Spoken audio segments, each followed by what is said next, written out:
ട്രംപിന് സുപ്രീം കോടതിയിൽ നിന്നും തിരിച്ചടി കിട്ടിയതോടെ വ്യാപാര കരാറിൽ ഇന്ത്യയെ അനുനയിപ്പിക്കാൻ അമേരിക്കൻ ബിസിനസ്സുകാരനായ ഹോവാർഡ് ലുട്നി ഇന്ത്യയിലെത്തി. വാണിജ്യ വ്യവസായ വകുപ്പ് മന്ത്രിയായ പീയൂഷ് ഗോയലുമായി ചർച്ച നടത്തി.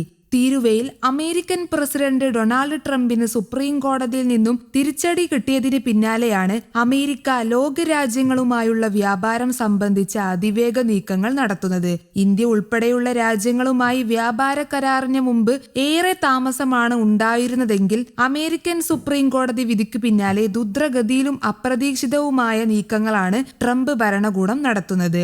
വിദേശ രാജ്യങ്ങളിൽ നിന്നുള്ള ഇറക്കുമതി ഉൽപ്പന്നങ്ങൾക്ക് വ്യാപകമായി നികുതി ചുമത്താനുള്ള തന്റെ അധികാരം US സുപ്രീം കോടതി റദ്ദാക്കിയെങ്കിലും ഇന്ത്യയുമായുള്ള വ്യാപാര കരാറിൽ മാറ്റമുണ്ടാകില്ലെന്ന് ട്രംപ് പറഞ്ഞിരുന്നു. ഈ കരാർ പ്രകാരം ഇന്ത്യയിൽ നിന്നുള്ള ഉൽപ്പന്നങ്ങൾക്ക് ഏർപ്പെടുത്തിയ 18% നികുതി തുടരുമെന്നും ട്രംപ് ആവർത്തിക്കുകയും ചെയ്തിരുന്നു. ഇരു രാജ്യങ്ങളും തമ്മിലുള്ള വ്യാപാര പ്രശ്നങ്ങളാണ് ചർച്ചയിൽ സജീവമായത്. ഇരുവരുടെയും ചർച്ച ഏറെ ഫലപ്രദമായിരുന്നുവെന്നും ഇന്ത്യയിലെ അമേരിക്കൻ അംബാസിഡർ സെർജിയോ ഗോർ അറിയിച്ചു. അമേരിക്കയും ഇന്ത്യയും തമ്മിലുള്ള വ്യാപാര സാമ്പത്തിക ബന്ധങ്ങൾ കൂടുതൽ ദൃഢമാകുന്നതിന്റെ ഭാഗമായാണ് ഈ കൂടിക്കാഴ്ചയെന്നാണ് അമേരിക്കൻ വാണിജ്യ മന്ത്രാലയത്തിന്റെ പ്രതികരണം. News desk Kerala Kaumudi.